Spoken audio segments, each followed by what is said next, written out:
நான் குட்டி புள்ளின்னு ஒரு படத்தில் நடிச்சிருக்கேன். சும்மா ஒரு பதிவு பண்ணிருக்கேன். நான் என்ன செய்யறது, பொய்யா இருந்தா படம் போய் பார்த்துங்க. தன் நிழலை காடென நினைத்து மெல்ல அசைந்தது கோவில் யானை. ஒரு நாளாவது யோசிச்சு பார்த்துருக்கிறோமா அந்த யானைய? இந்த சுப்புலட்சுமி ஒருத்தி இறந்து போனா குன்றக்குடியில. எப்படி செத்து போனா? அவ எனக்கு ஃப்ரெண்டு. நான் போனா அவளுக்கு வந்து நான் பெருச்சம்பழம் வாங்கி தரேன். இறந்து போனா. எங்கேயும் இல்லை. அவர்கள் எல்லாம் தனித்தனியாக ஒவ்வொருவரிடத்திலும் ஒருவர் பாகர்களிடத்திலும் ஜூலையும் கோவில்களையும் யானைகள் இருக்கின்றன. அந்த யானை காலிலே சங்கிலி போட்டிருக்கக்கூடிய அந்த யானை தன்னுடைய நிழலை காடென நினைத்து அப்படி அசைஞ்சதுன்னா என்ன மாதிரியான மனசு இருக்கணும் அந்த கவிஞனுக்கு? அவர்கள்தான் உயிர்களை காப்பாற்றக்கூடியவர்கள். நல்லோர் ஒருவர் உளரேல் அவர் பொருட்டு எல்லோருக்கும் பெய்யுமா மழை என்றால் இந்த ஒரு கவிதை இப்படி எழுதுகின்றவர்களால் மழை பெய்யும். பெர்னாட் ஷா எழுதுறான்யா ஒரு முறை, முடிந்தால் உங்களால் இதை புரிந்து கொள்ள பாருங்கள். நான் என் மேஜையில் இருக்கும் பூச்சாடிகளில் பூக்களை வைப்பதே இல்லை, ஏனென்றால் குழந்தைகளின் தலையை கொய்வதில் எனக்கு உடன்பாடு இல்லை. எங்கடாப்பா இருந்த நீ? என்ன எப்படிங்க இதை எப்படி நான் புரிஞ்சுக்கிறது? ஓஷோ சொல்கிறான், பூக்களை தரிசிக்க வேண்டுமா, புறப்பட்டு போ, கொண்டு வந்து வச்சுக்காத, போ பார்க்க போ. இது உயர்ந்தது. மலர்கின்ற அந்த பூவை அப்படியே பார்க்க போ. அடுத்து ஓஷோ சொல்வான் பூவை பற்றி. பூ மலர்கிறது அன்பை போல, முழுமையாக மலர்கிறது அன்பை போல. அது வாடும் மனங்களை போல. அதில் நிரந்தரத்தை தேடாதீர்கள். நிரந்தரமா உப்பு பூத்துக்கிட்டே இருக்கணும்னா காகித பூக்களைத்தான் நாட வேண்டி வரும். நம்மெல்லாம் அவளோடு எதிர்பார்த்து கொண்டிருந்த நம்முடைய இங்கே நிறைய இயக்குநர்கள் இருக்கிறாங்க. ஐயா லிங்குசாமி இருக்கிறாரு, அதே போல் கௌதம் வாசுதேவ் மேனன் இருக்காங்க, எங்கள் ஐயா சரண் இருக்காங்க, இன்னும் பல இயக்குநர்கள் இருக்காங்க. இவங்கெல்லாம் திரைப்பட இயக்குநர்கள். பெண் இயக்குநர்கள் இருக்கிறாங்க, இப்போ ரேவதி மாதிரி இருக்கவங்களாம் இருக்காங்க. அது மாதிரி ஒரு இயக்குனர் யாருன்னு கேட்டால் உலகத்தமிழ் சங்கத்தினுடைய மதுரையில் அமைந்திருக்கின்ற உலகத்தமிழ் சங்கத்தினுடைய இயக்குனராக எங்களை போன்றவர்களுக்கெல்லாம் ஒரு பிரதிநிதியாக இருக்கின்ற வணக்கத்திற்குரிய பேராசிரியை டாக்டர் பர்வீன் சுல்தான் அவர்கள் இப்போது தன்னுடைய கருத்துரையை தர இருக்கிறார். வாங்க. அனைவருக்கும் வணக்கம். லிங்கு பெயரிடப்படாத ஆறுகள் புத்தகம் வெளியிடுகிறோம், நீங்கள் பேச வேண்டும் என்கின்ற கட்டளை லிங்குசாமி அவர்களிடமிருந்து வந்திருந்தது. அதை உடனடியாக தேதியை குறித்துக் கொள்ளுங்கள் என்று சொன்னார். நான் உடனடியாக தேதியை குறித்து கொண்டேன். லிங்குசாமி அவர்களின் மீது எனக்கு அளப்பரிய மரியாதை. எப்பொழுதும் கவிஞர்கள் அப்படித்தான், தான் என்ன நினைக்கிறோமோ அதை தனக்குள்ளேயே வைத்துக் கொள்ள தெரியாதவர்கள், அதை எப்படியேனும் கடத்தி விடுவார்கள். அப்படி கவிதையை கடத்த தெரிந்த ஒரு கலைஞன் லிங்குசாமி. மேடையில் பெருமக்கள் நிறைய பேர் வீற்றிருக்கிறார்கள். நம்முடைய ஐயா ஞான சம்பந்தம் அவர்கள் நகைச்சுவையை பேசினால் காமெடிங்கிறதுக்கும் ஹியூமருங்கிறதுக்கும் வித்தியாசம் இருக்கு. ஹியூமர் இருக்குல்ல, அது நம்ம ஏதோ ஒரு கட்டத்தில் யோசிச்சாலும் குலுங்கி குலுங்கி உள்ள சிரிக்க வைக்கும் நம்மள. அவருடைய குரலே ஒரு ஹியூமர் குரலாக இயற்கை அவருக்கு கொடுத்துருச்சு. அவருடைய டோன், தொனி, எது சொன்னாலும் அவர்கிட்ட நம்ம சிரிக்கலாம். அந்த மாதிரி ஒரு இயற்கை வரம் பெற்ற நம்முடைய ஞான சம்பந்தம். ஒவ்வொரு ஃப்ரேம்லேயும் கவிதை வைப்பார் லிங்குசாமி அப்படின்னு சொன்னாங்க. எனக்கு தெரிஞ்சு ஒவ்வொரு ஃப்ரேமை கவிதையாக வைக்கிறது கௌதம் அவருடைய பார்த்துருக்கேன். கவிதையாகவே இருக்கிறது அபிராமி. பிருந்தா சாரதி என்னுடைய கெழுதகை நண்பர், என்னை புலிக்குட்டி என்று அன்போடு அழைக்கக்கூடிய அண்ணன் ஜெயபாஸ்கரன், அண்ணன் சிவகுமார். இப்போது ஜெயபாஸ்கரன் அண்ணா வந்து அவ்வளவு ஆற்றொழுக்காக பேசுகின்ற பொழுது நான் அண்ணா என்று ஏன் தடுத்தேன்னா, அவர் கவிதையை மட்டும் சொல்லிட்டு போயிடுவார். அப்புறம் நான் அதுக்கு விளக்கம் சொல்லணும். அதையே நானே சொல்லிக்கிறேனேன்னு சொல்லிட்டு தான் ஃபோனில் ஒரு வாட்டி சொன்னார், புலிக்குட்டி கீழே விழுந்துட்டேன். பதறிட்டேன். நான் எங்கன்னா ஒரு மலைச்சரிவுக்கில் வரும்பொழுது விழுந்துட்டேன் சொல்லிட்டு அவர் சொன்னார் பாருங்க, உண்மையான கவிஞன். ஏன் தெரியுமா? அவர் சொல்கிறார், அந்த மலையை பார்த்து கொண்டே வந்தேன், அந்த மலையை என்னுடைய கால்கள் கடந்து கொண்டே இருந்தது, எங்கே சரிந்ததுன்னு தெரியலை, விழுந்துட்டேன் புலிக்குட்டியே. தூக்கிட்டு வந்துட்டாங்க, கொஞ்ச நேரத்தில் மேகம் கவிழ்ந்துருச்சு, ஒரு 10 நிமிஷத்தில். அதுக்குள்ளே ஆம்புலன்ஸ் வந்து என்னை கூட்டிகிட்டு போயிடுச்சு. உனக்கு ஒரு விஷயம் தெரியுமா சொல்லிட்டு சொல்கிறார், உனக்கு ஒரு விஷயம் தெரியுமா, இன்னும் நான் மலையை பார்ப்பதற்கு எனக்கு 2 கண்களாக இருந்த என் கண்ணாடி இன்னும் அந்த மலையை அங்கேயே பார்த்து கொண்டு தான் இருக்கிறதுன்னு சொன்னேன். நான் உடனே எனக்கு கண்கள் பணிச்சிருச்சு, என்ன நான் வழியிலையும் இப்படி பேசுகிறீங்களே அப்படின்னு. ஆக இந்த மேடையில் இருப்பதற்கு என்று ஒரு தகுதிப்பாடு இருக்கிறது என்றால் அது கவிதை மனம்தான். கால்டுவெல் ரொம்ப தெரிஞ்ச நண்பர், என்னன்னு தெரியல இன்னைக்கு பர்சன்டேஜை பேசிட்டு போயிருக்கு. உங்க சான்ஸ் முடிஞ்சு போச்சு. 100% இருக்கக்கூடிய ஒரு பெண்மையை பார்த்துருக்கீங்களா? அதற்கு பேர் பராசக்தி. அதான் நான். வெறும் அழகியலாகவே பார்த்து கொண்டிருந்தால் அப்படித்தான் தோன்றும். சக்தி வடிவமானவள் அவள். நம்முடைய லிங்குசாமி சாரை பற்றி ஒரு விஷயத்தை சொல்லிட்டு அந்த சில கவிதைகளை பற்றி பேசலாம் அப்படின்னு நினைக்கிறேன். வந்துவிடவே முடியாத இக்கட்டான சூழ்நிலையில் தமிழக அரசு நிறுவனமான உலகத் தமிழ்ச் சங்கத்தில் துணைத் தலைவராகவும் இயக்குநராகவும் பொறுப்பெடுத்து நான் 1 மாதம் கூட நிறைவடையவில்லை. நேரடியாக அங்கிருந்து புறப்பட்டு நான் வருகிறேன். வந்துவிடவே முடியாத சூழ்நிலையில் கூட நான் லிங்குசாமி அவர்களுடைய இந்த நிகழ்ச்சிக்கு வந்திருப்பதற்கு ஒரு காரணம் என்ன தெரியுமா? நான் எப்பொழுதும் அப்பா என்று அழைப்பேன் கவிக்கு அப்துல் ரஹ்மான். அவருக்கு அவர் ரொம்ப நெருக்கம். என்னுடைய பயாலஜிக்கல் ஃபாதர் ஷாஜமாலுதீன், அவர் ஒரு இயற்கையாக ஒரு கவிஞர். அவர் உருதுல அவர் கவிதை சொல்லுவார். அந்த கவிதைகள் வந்து என்னுடைய வீட்டில் வந்து ஒரு புகை போல, ஒரு சாம்பிராணி புகை போல இருக்கும் வீட்டில். அப்பா இருந்தாருன்னா கவிதை அப்படி இருக்கும். எங்கள் அப்பா பக்கத்தில் உட்காந்து, நான் இது வரைக்கும் யாருக்கிட்டையும் சொன்னதில்லை சார், என்னுடைய அப்பா பக்கத்தில் உட்காந்துட்டு நான் அந்த கவிதைகளை கேட்கும்போது அவர்களுடைய கண்களை பார்ப்பேன். அதற்கு பிறகு அந்த கண்களை, அப்படியான ஒரு கண்கள், ஒரு நீர் கோர்த்து ஒரு ப்ளூ கலர் கொஞ்சம் இருக்கும் அப்பாவுக்கு அந்த கண்குள்ள. எந்த கவிதை சொன்னாலும் உடனே கண்ணெல்லாம் ரெட் ஆகி ஒரு மாதிரி நீர் கோர்க்கும். அந்த கண்களை நான் மறுபடியும் லிங்குசாமி அவர்களின் கண்களில் பார்த்தேன். அது எப்படி வரும் அப்படின்னா, சும்மா ஏதாவது ஒரு பூ மலர்ந்தா கூட அப்பாவால் சிரிக்க முடியும், ஒரு குழந்தை அழுதா அப்பாவால் சேர்ந்து அழ முடியும். இந்த கவிதை மனசு இருக்கல்ல, அந்த மனசு தான் முக்கியம். இந்த மனம் கொண்டவராக லிங்குசாமி அவர்கள் இருக்கின்ற காரணத்தினால் நான் ஒரு பேராசிரியராக 25 ஆண்டுகள் இணை பேராசிரியராகவும் எஸ்ஐடி கல்லூரியில் தமிழ் துறை தலைவராகவும் பணியாற்றி இருக்கிறேன். எனக்கு தெரியும், இந்த மாணவர்கள் மத்தியில் அதை கொண்டு போய் சேர்ப்பது, ஒரு விஷயத்தை பரவலாக்குவது மிக மிக கஷ்டம். முக்கியமாக கவிதைகளை. இன்னைக்கு எல்லாருமே கொஞ்சம் கூட மனசாட்சி இல்லாமல் கவிதை புக்கு போடுறீங்க. யார் படிக்கிறா? யார் படிக்கிறாங்க? படிக்க வைக்கணும்ல. படிக்க தகுந்த நூல்கள் தானே அவை. அப்படித்தானே அந்த புத்தகங்கள் வருது. அதை பரவலாக்கணும்ல. எனக்கு தெரிஞ்சு பல பேர் கவிதை எழுதுறதை நிறுத்திட்டாங்க. நான் சொல்லுகிறேன், வரலாறு சொல்லுகிறேன், கடந்த 4 ஆண்டு காலமாக 5000 எடுத்துக்கிட்டா கூட 20,000 பேரை கவிதை எழுத, அதுவும் மற்றவர்கள் வாசிக்க, இன்பமாக வாசிக்க வைத்த கவிதைகளை எழுத வைத்தவர் லிங்குசாமி. அவர் வந்து கவிதையை எழுத வைக்கிறார். என்கிட்ட சொல்றார், அம்மா இந்த வாட்டி 8000 கவிதைம்மா.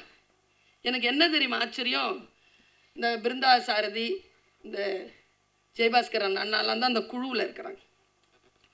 ஒரு கவிதை படிச்சாலே போதை ஏறிடுது. எப்படி உயிரோடு இருக்கிறீங்கன்னு நினைக்கிறேன். 8000 கவிதைகளை படிச்சு அதுல இருந்து 500 எடுத்து அதுல இருந்து ஒரு 50 எடுத்து அதுல வந்து ஒரு முதல் பரிசு அறிவிச்சு அந்த புத்தகத்தை போடுறது இருக்குல்ல. நான் இப்படி பேசிட்டு இருக்கும் பொழுது இவ்வளோ பெரிய விஷயம் சொல்லும் போது கேமரா வந்து லிங்குசாமி சார் கிட்ட போடுங்க, இதுக்கு முன்னால எடிட் பண்ணி போடும்பொழுது இந்த பெரிய மூச்சு ஒன்று விட்டார் அவர். 8000 பேரை கவிதை எழுத வைப்பது, அந்த கவிதைகளை கொண்டு வந்து அதில் அப்படியே அதை சல்லிச்சு சல்லிச்சு சல்லிச்சு அதுல இருந்து ஒரு கவிதை எடுக்கிறது இருக்குல்ல, முதல் பரிசு பெற்ற கவிதை. எனக்கு ஒரு முறை நான் பேசிக்கொண்டே இருந்தேன் லிங்கு சார். ஏதோ ஒரு குழந்தைகளுடைய கூட்டம் தான், மாணவர்கள் கூட்டம். அதை பேசுகிறேன், எனக்கு வார்த்தைகள் வரவில்லை, எனக்கு தழும்புகிறது, எனக்கு தொண்டையெல்லாம் அப்படி அடைக்குது. இப்படி எழுதிட்டானே ஒருத்தன், இப்படி எழுதிட்டானே, இவர் தான் அந்த புக்கா போடுறார். அது தலைப்பே அந்த புத்தகத்துக்கு அதுதான். நான் நினைக்கிறேன் 3வது புத்தகம்னு நினைக்கிறேன். மெல்ல அசைந்தது கோவில் யானைன்னு பேர் அதுக்கு. அந்த கவிதையை நான் சொல்லுகிறேன், இன்று இரவு உங்களால் உறங்கவே முடியாது. தன் நிழலை காடென நினைத்து மெல்ல அசைந்தது கோவில் யானை. ஒரு நாளாவது யோசிச்சு பார்த்திருக்கிறோமா அந்த யானைய? இந்த சுப்புலட்சுமி ஒருத்தி இறந்து போனா குன்றக்குடியில. எப்படி செத்து போனா அவ எனக்கு ஃப்ரெண்டு. நான் போனா அவளுக்கு வந்து நான் பெருச்சம்பழம் வாங்கி தரேன். இறந்து போனா. எங்கேயும் இல்லை, அவர்கள் எல்லாம் தனித்தனியாக ஒவ்வொருவரிடத்திலும் ஒவ்வொரு பாகர்களிடத்திலும் ஜூலையும் கோவில்களையும் யானைகள் இருக்கின்றன. அந்த யானை காலிலே சங்கிலி போட்டிருக்கக்கூடிய அந்த யானை தன்னுடைய நிழலை காடென நினைத்து அப்படி அசைஞ்சதுன்னா என்ன மாதிரியான மனசு இருக்கணும் அந்த கவிஞனுக்கு? அவர்கள்தான் உயிர்களை காப்பாற்றக்கூடியவர்கள்.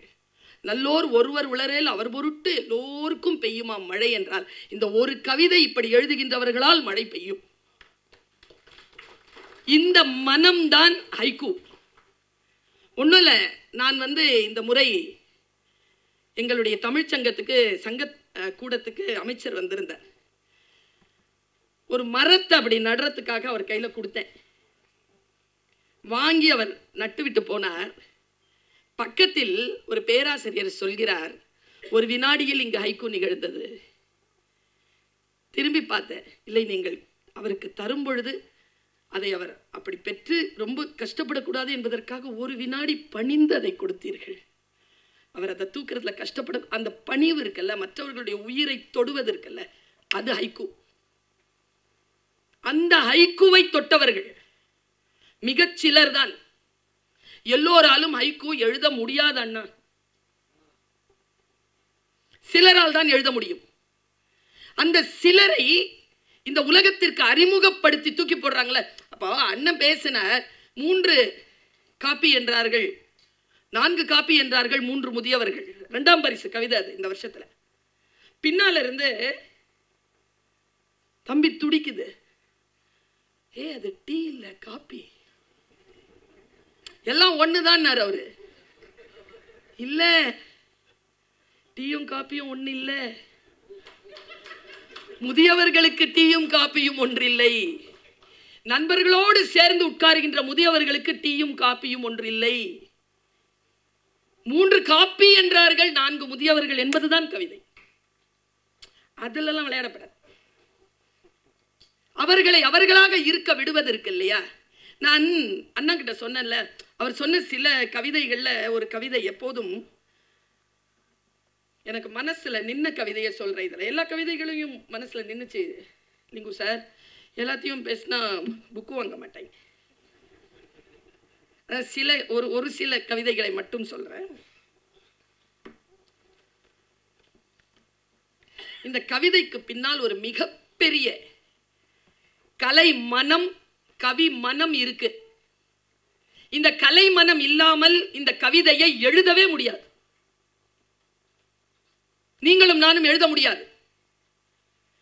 பாடலாசிரியர்கள் இருக்கிறீங்கல்ல, நீங்க பாட்டு வாங்குறீங்கல்ல சார், நீங்க எல்லாம் சினிமால வந்து இயக்குனர்களா இருக்கக்கூடிய உங்க பாட்டு வாங்குறீங்கல்ல, எழுதப்பட்ட பாட்டு எல்லாம் கவிதை கிடையாது. அந்த பாட்டில் ஏதோ ஒரு வரி தான் கவிதை. அவன் தான் கவிஞன், அவன் தான் காலத்தால் நிற்பான். புரட்சி கமால் என்கின்ற ஒரு மிகப்பெரிய கவிஞன், பாரதிதாசன் மாதிரி இலங்கை கவிஞர். அவர் நெஞ்சில அந்த லுங்கியை கட்டிக்கிட்டு ஒரு முண்டாபணியனோட மேலே கீழே நகர்ந்துட்டு இருந்தாராம். அவருடைய மாணவர் பதிவு செய்கிறார். நகர்ந்துட்டே இருந்தவர். எப்படி எழுதிட்டான், எப்படி எழுதிட்டான், எப்படி எழுதி, என்னப்பா எழுதிட்டான், யார் எழுதிட்டான், என்ன சார், இல்லைங்க எப்படியா எழுதிட்டான் இவன், எப்படி எழுதிட்டான், என்னென்ன கண்ணதாசன் புக்கு திருப்பி கிடக்குது.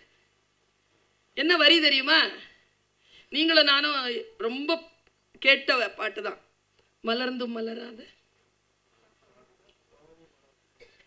மலரும் விழி வண்ணமே. உங்களுக்கும் எனக்கும் தெரிஞ்ச பாட்டு தான். நீங்களும் நானும் எழுதிடலாம். மலர்ந்து மலராத பாதி மலர் போல மலரும் விழி வண்ணமேலாம் கஷ்டமான வரி கிடையாது, எழுதிடலாம். எழுதவே முடியாத வரி என்ன தெரியுமா? நதியில் விளையாடி கொடியில் தலை சீவி நடந்த இளந்தென்றலே. இது எழுத முடியாது, கவிஞன் தான் எழுத முடியும். எல்லோரும் தான் பார்க்கிறோம், ஆனால் சிலருக்கு தான் அது பதிவு செய்ய வருகிறது.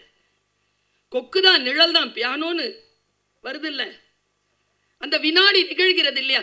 நான் சொல்றேங்க, கடவுள் கூட நிகழ்வதுதான், எங்கேயோலாம் இல்ல, அது நிகழ்கிறது. அம்மா அப்பா மனம் காதல் காமம் நிகழ்கிறது. நிகழ்ந்தால்தான் நான் உன்னை நேசிக்கிறேன், அப்புறம் உனக்காக நான் என் உயிரையும் விட்டுருவேன், அப்புறம் நான் என்ன பண்றேன்? Simple question. அது வேறங்க, அது அந்த உணர்வு வேறு. ஐயா அந்த வாட்டி வரலையா?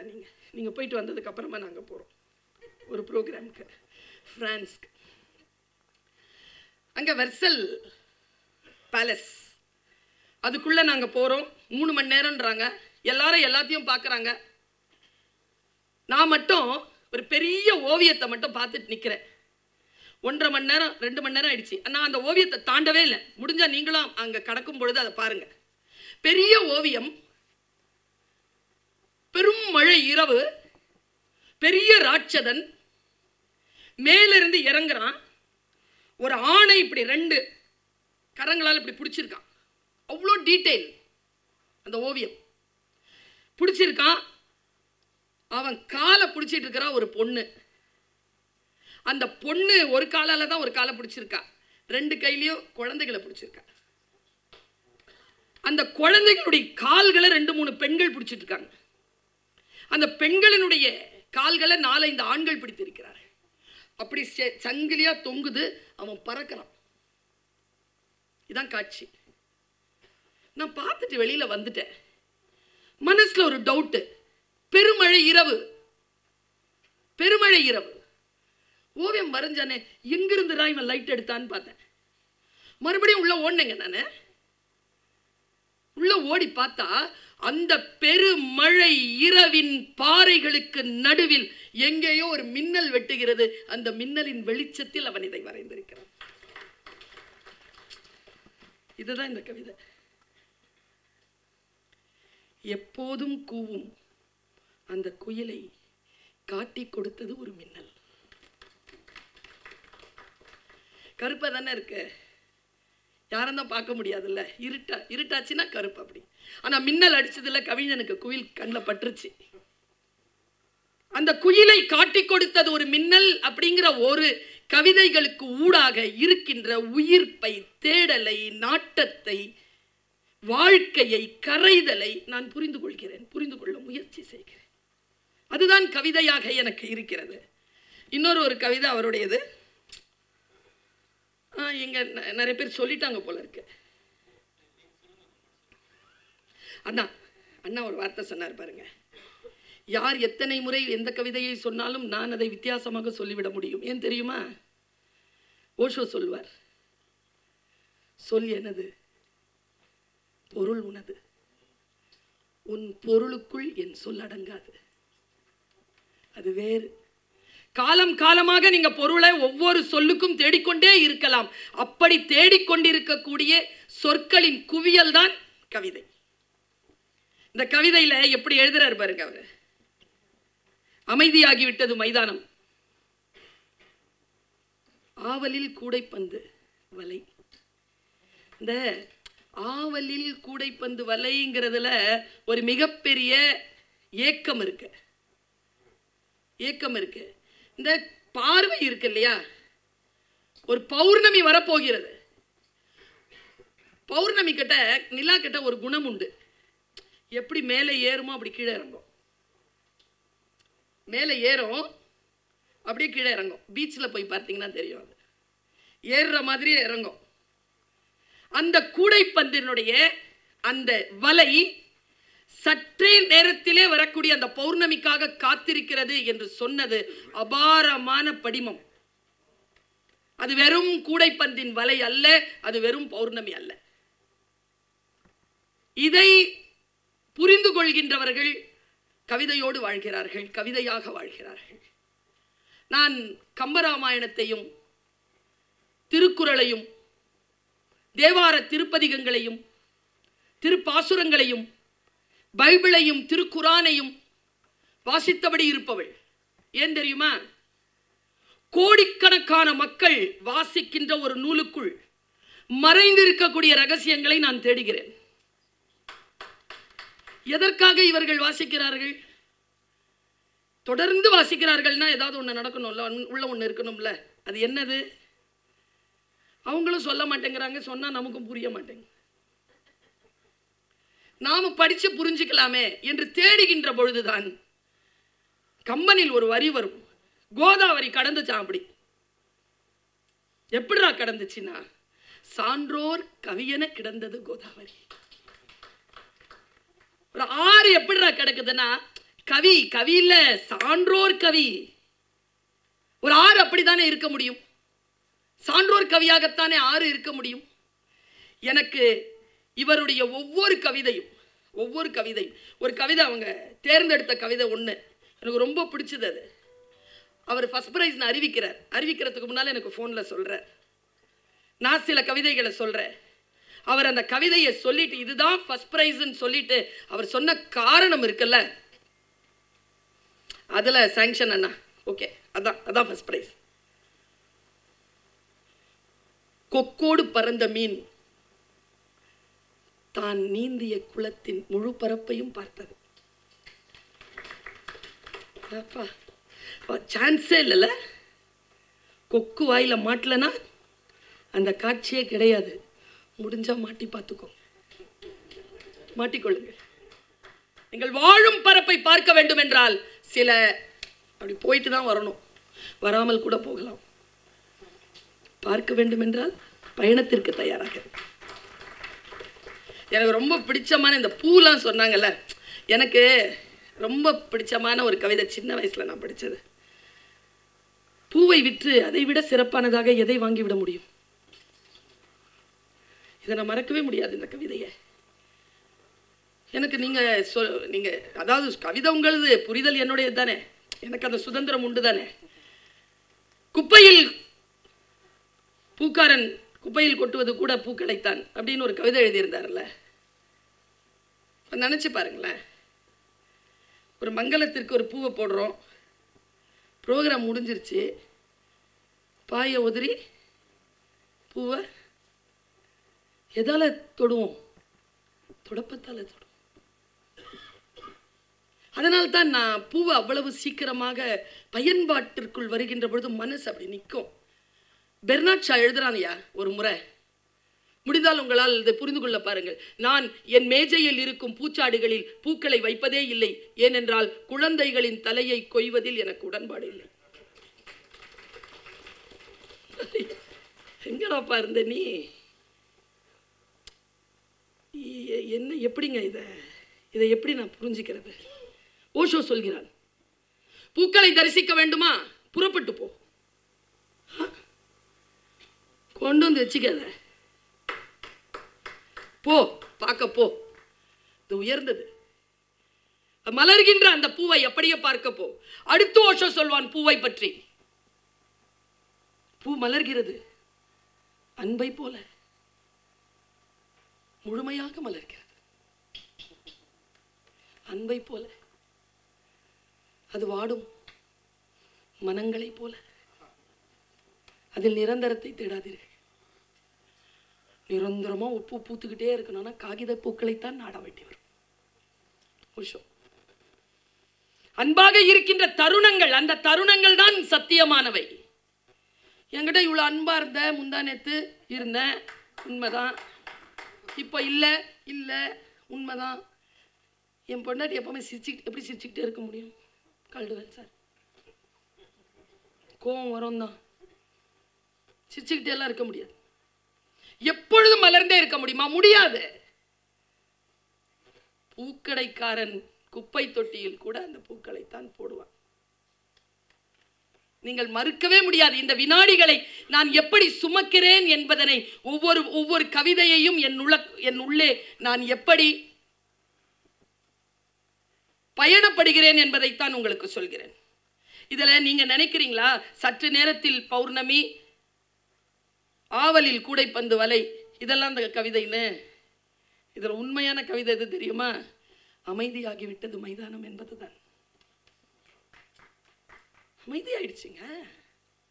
காத்திருப்பெல்லாம் அப்புறமா தான்.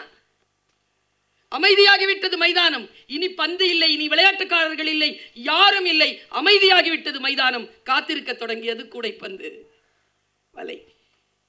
இதோ இன்னும் கொஞ்ச நேரத்தில் பௌர்ணமி வரும்.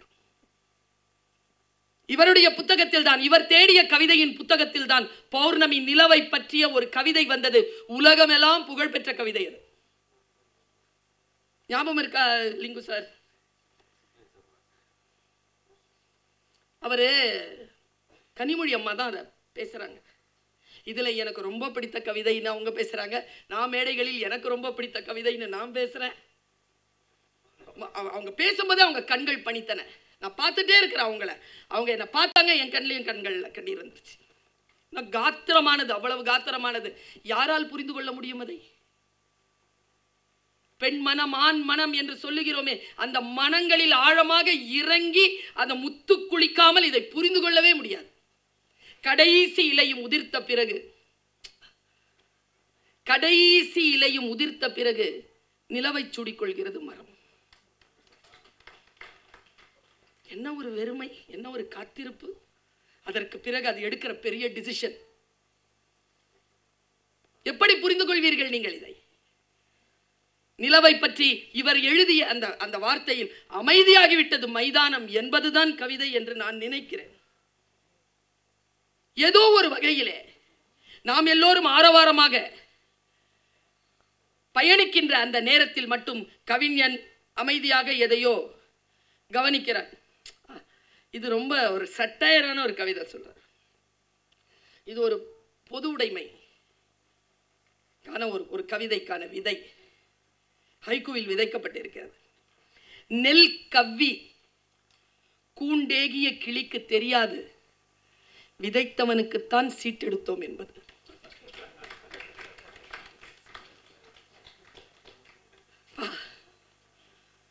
அவன் விதைச்ச நெல்ல அவன் எடுத்துட்டு சாப்பிட்டுட்டு குண்டுக்குள்ள போயிடுச்சு. நீங்க யார் வேணாலும் அப்ளை பண்ணி பார்த்துக்கோங்க. ஒரு கவிதை போதும். நான் சொல்லட்டுமா? ஜெயகாந்தன் அவர் உயிருடன் இருந்த காலத்திற்கு முன்னால் 25-30 ஆண்டுகளுக்கு முன்னாலே எழுதுவதை நிறுத்திவிட்டார். 20-30 ஆண்டுகள் கொண்டாடியது இந்த உலகம் அவரை எழுதி முடித்ததற்காக. அப்படிதான் கவிதைகள்லாம் ஒண்ணு போதும். சல சல சல சலன்னு நிறைய இல்லை, ஒண்ணு போதும். அவர் சொன்னார்ல, இஸ்திரி போடுகின்ற தொழிலாளியின் வயிற்றில் எத்தனை சுருக்கங்கள், ஒண்ணு போதும். ஆசை ஆசையாய் வாங்கினேன் புத்தர் சிலை. லிங்கு ஆசை தவிர என்றான் புத்தன், அதை நான் ஆசை ஆசையாய் வாங்கினேன் என்றார். கவிதைகளை உலகத்திற்கு தரக்கூடியவர்கள் காலம் கடந்தும் நிற்கிறார்கள். ஒரு பாட்டை, ஒரு கவிதையை, ஒரு ஓவியத்தை, ஒரு சிற்பத்தை தந்துவிட்டு போகின்றவர்கள். எனக்கு தெரிந்து இந்த உலகத்தில் மனிதன் செய்யக்கூடிய ஆக பெரிய ப்ரொடக்ஷன் மனிதர்கள் தான். மனிதர்களை தான் அவன் ப்ரொடியூஸ் பண்ணிட்டு போறான்.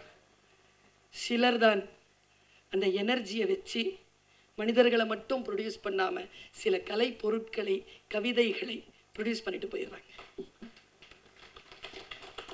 நான் லிங்குவை அப்படித்தான் பார்க்கிறேன். அவர் சொன்ன அந்த கவிதைகளில் என் மனம் லயித்த காரணத்தினால் நான் இரண்டே அவருடைய கவிதைகளை மட்டும் சொல்லிவிட்டு இடம் சாரலான் என்று நினைக்கிறேன். சார், நாங்கள் எல்லாருமே இதுக்கு போயிருந்தோம்ல சார், ஹூஸ்டன் போயிருந்தோம்ல, ஐயா கூப்பிட்டுருந்தாங்க. ஹூஸ்டனில் நாசா கூப்பிட்டு போனீங்கல்ல சார் எங்களை எல்லாரையும். போனால் முதல்ல நிலவில் கால் வச்சவன் யாருன்னு கேட்டால் ஆம்ஸ்ட்ராங் தானே. யார் முதல்ல கால் வச்சது? ஃபோட்டோ எடுக்க போகிறீங்களா? வரலாறு என்ன, அவங்க என்ன சொல்லிட்டு இருக்கிறாங்க? குழந்தைகளுடைய பாடப்புத்தகத்தில் என்ன இருக்குது? ஆம்ஸ்ட்ராங் தான் இருக்குது. நீல் ஆம்ஸ்ட்ராங் இருக்கா? அங்கே நாசாவில் போய் பாருங்கள். ஆக்சுவலாக அந்த நாசாவில் அவங்க சொல்கிற அந்த களம் போய் இறங்கும் பொழுது ஃபஸ்ட்டு காலடி எடுத்து வச்சவன் அவன் கிடையாதான். அவனுக்கு அந்த வாய்ப்பே அளிக்கலை. வச்சவன் அவன் தான், ஆனால் வாய்ப்பே அவனுக்கு கொடுக்கல. யாருக்கு வாய்ப்பு வந்ததுன்னா, இதுதான் முக்கியமானது, யாருக்கு வாய்ப்பு வந்ததுன்னா எட்வின் சி ஆல்ட்ரின், அவனுக்கு தான் அந்த வாய்ப்பு வந்தது. அவன் யாருன்னா ஒரிஜினல் ஸ்பேஸ்மேன். அவன் 13 வருஷம் ஸ்பேஸ்மேன்ஷிப்பில் இருந்தவன். அவன் திறக்குது, கீழே பார்க்குறான், மேலே இருந்த ஆணை வந்துதான், now the captain shall pass. அவன் கீழே பார்த்தானா, ஒரு வினாடி நின்னானா. என்ன பயம்னா, ஒரிஜினல், இது வரைக்கும் ஆர்டிஃபிஷியல், உள்ளே இறங்கலாமா, என்ன கேஸ் இருக்கும், எப்படி இருக்கும் தெரியாது, பயத்தில் நின்னானாங்க. 5 செகண்ட்ஸ், உடனே ஆணை வந்துச்சான், now the next person shall pass. பக்கத்தில் நின்றுட்டு இருந்தார் நீல் ஆம்ஸ்ட்ராங், டக்குன்னு கால் வச்சுட்டார். வரலாற்றில் அவர் இடம் பெற்றுவிட்டார். ஆனால் நீல் ஆம்ஸ்ட்ராங் கால் வச்சதுக்கு காரணத்தை பின்னால் வந்தவர்கள் சொல்லுகிறார்கள். அவன் ஸ்பேஸ்மேன் கிடையாதான், அவன் சீமேனா. அவன் ஆழ்கடலில் குதித்து 12 ஆண்டுகள் பயிற்சி பெற்ற ஒரு போர் வீரன், மிலிட்டரியில் இருந்திருக்கான். அவன் அந்த கப்பல் படையில் இருந்த காரணத்தினால் அவன் உள்ள நுழைஞ்சி அதை கீழே வந்து அவன் தொடர்றதுங்கிறது தெரியாத தண்ணீரில் கால் வைக்கக்கூடிய அந்த துணிச்சல் அவனுக்கு இருந்ததனால் அவன் அங்கே போயிட்டான்னு நான் அந்த கதையை படித்தேன் ஆம்ஸ்ட்ராங் பற்றி. எனக்கு தெரிஞ்சு ஆம்ஸ்ட்ராங் தான் நிலவில் கால் பதித்தான் என்பது குழந்தைகள் நம் ஜெனரேஷன் போல புத்தகத்தை வைத்து படிக்கவே இல்லை. இந்த ஜெனரேஷன் சந்திரனை தொட்டது யார், அந்த பாட்டு படித்து தான் நிறைய பேருக்கு ஆம்ஸ்ட்ராங்னே தெரியும். அவங்க படிச்செல்லாம் வரல, உங்களால் தான் வந்தாங்க. சார் ஒரு வார்த்தை கேட்குறார், ரொம்ப ஆழமான வார்த்தை, எழுச்சியான. நான்லாம் வந்து தன்னெழுச்சி ஸ்பீக்கா, ஐம் அ மோட்டிவேஷ்னல் ஸ்பீக்கா. என்ன சொல்கிறார் பாரு, நிலவை காட்டி சோறு ஊட்டி இருப்பாள் அம்மா ஆம்ஸ்ட்ராங் இருக்கு இல்லை. அவன் அப்படியே அவன் நிலவுக்கு போனான், நிலவுக்கே போயிட்டானே. எவ்வளோ பெரிய கவிதை இது. கொஞ்சம் குழம்பித்தான் போயிருக்கும் பறவை முதல் விமானம் பார்த்து. டே அப்பா, எங்கடா இருந்த நீ?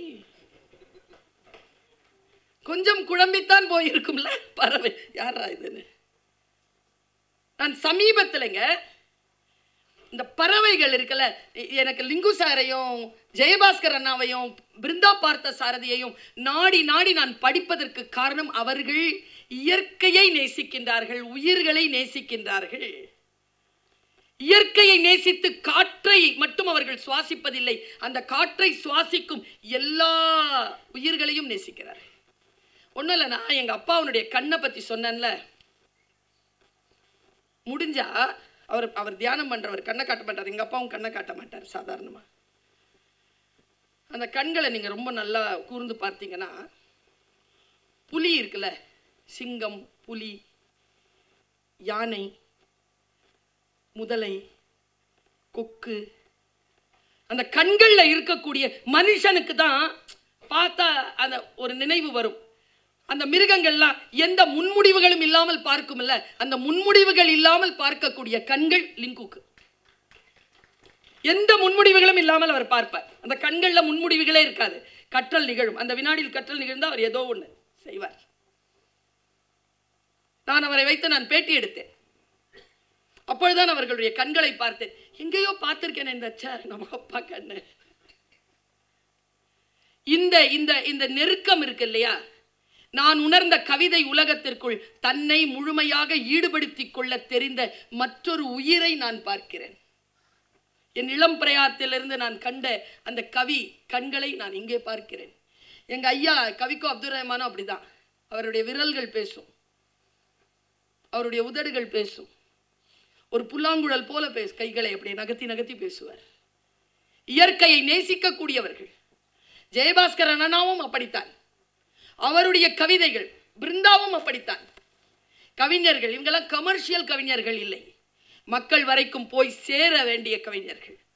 அந்த கடமை எங்களுடையதாகவே இருந்துவிட்டு போகட்டும். நாங்கள் அதை எடுத்து செல்கிறோம். உங்கள் கவிதைகளை எடுத்து செல்கிறோம். நீங்கள் உங்களை சுமந்து செல்லுங்கள். உங்களுடைய வாழ்க்கை உங்களுடையது. ஆனால் இந்த உலகத்திற்கு நீங்கள் தந்திருக்கிறீர்கள் இல்லையா?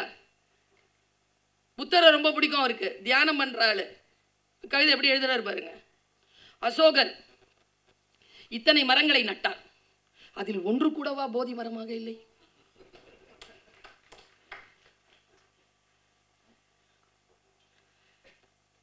எல்லாம் அரச மரம் தான் சார். புத்தன் உட்கார்ந்தா தான் அது போதி மரம். எல்லாம் புத்தகங்கள் தான். எல்லாரும் வாசிப்பாளர்களா? எல்லாருக்கும் புரிஞ்சிருதா? புக்கு புரிஞ்சிருதா? எல்லாருக்கும் புரிந்தவர்கள் தான் புத்தர்கள். புரிந்தவர்கள் தான் புத்தகங்களையே போதி மரமாக்குகிறார்கள். அது அந்த அந்த தியானத்திற்குள் செல்லக்கூடிய அந்த கவிதைகளை கொண்டிருக்கிறார் லிங்குசாமி. இந்த புத்தகத்தை வாங்குவது என்பது ரொம்ப முக்கியம். நான் நேற்று ஒரு மிகப்பெரிய ஒரு தோட்டத்துக்கு போயிருந்தேன். யானை கவுனம் என்று ஒரு அரிசி வகை அங்க போட்டிருந்தாங்க. பெருசு பெருசா வளருமா.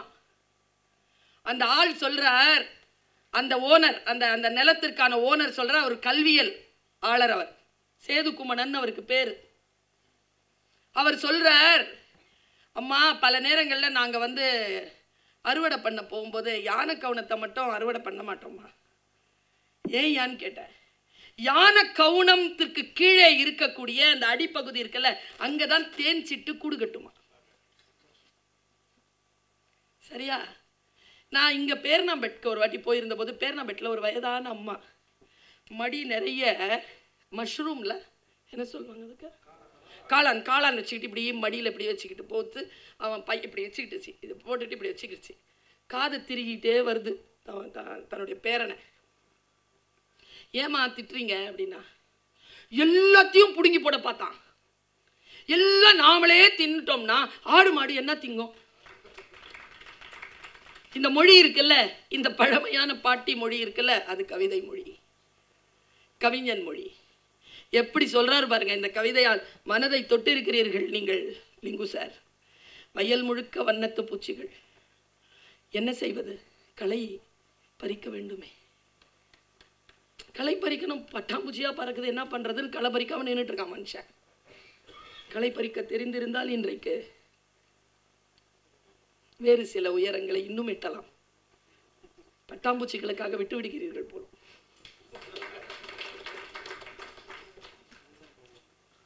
நீ தினமும் இதை அவர் சொன்னாரு, நீ தினமும் பால்கனியில் அங்கும் இங்கும் நடந்தபடியே படிப்பாயே, அது வரலாறு. அது எப்படி லவ் பண்றது? லவ் பண்ண கவிதை வந்துருமா சார்? கண்டிப்பான யாரோ ஒருத்தர் குரல் கொடுத்தார். அவர் சொன்னார்ல, பேன் பார்த்துட்டு முடிவி பின்ற அம்மாக்கு பொண்ணு சொன்ன பதில், நீ வேணாலும் திட்டு ஒருத்த. கவிதைகளை நாம் பிள்ளைகளுக்கு கற்றுக் கொடுப்போம். அடுத்த தலைமுறைக்கு அதை கொண்டு செலுத்துவோம். நாமும் அந்த கவிதைகளை வாசிப்போம். ஏன் தெரியுமா? இன்னைக்கு இருக்கிற generation Z, generation alpha, generation beta வந்துருச்சு. இந்த குழந்தைகளுக்கு எது சொன்னாலும் புரியல. சூடா இருக்கு, பாத்திரத்தை புடினா இப்படி நீட்டுது, இங்க புடின இப்படிதான் நீட்டுது, இங்க புடி இப்படிதான் நீட்டுது.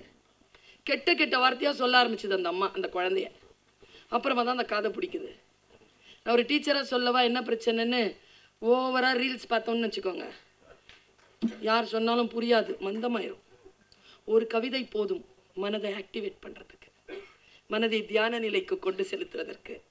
பிள்ளைகளுக்கு கவிதைகள் வாசிக்க கற்றுக் கொடுப்போம். மரபு கவிதைகள் வாசிப்பது குறைந்து போயிருக்கக்கூடிய நிலைமையில் நீண்ட நீண்ட கவிதைகளை வாசிப்பதற்கு வாய்ப்பில்லாத சூழ்நிலை வந்து வாய்க்கின்ற பொழுது மொழியாசிரியை நான் சொல்லுகிறேன், நீங்கள் ஹைக்கூவை உலகம் முழுக்க கொண்டு செலுத்துங்கள்.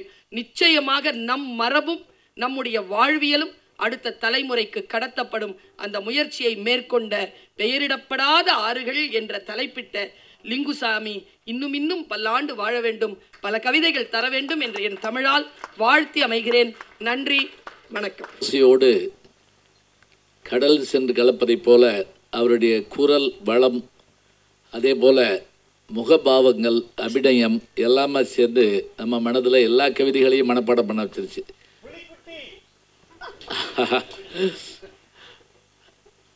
மகிழ்ச்சி. அவங்க வரதுக்கு முதல்லையும் சொல்லப்பட்ட சொல் அதுதான், புலிக்குட்டி வந்துக்கிட்டு இருக்குன்னு சொன்னாங்க. நான் குட்டி புலின்னு ஒரு படத்தில் நடிச்சிருக்கேன். சும்மா ஒரு பதிவு பண்ணிருக்கேன். நான் என்ன செய்யறது, பொய்யா இருந்தால் படம் போய் பார்த்துக்குங்க. நிஜமா நான் நடிச்சிருக்கேன். நல்லா இருக்கும். இங்கே அற்புதமான பேச்சு. அந்த கவிதையை காட்சிப்படுத்துதல் சாதாரணம் இல்லை, அருமையாக நமக்கு தந்தார்கள்.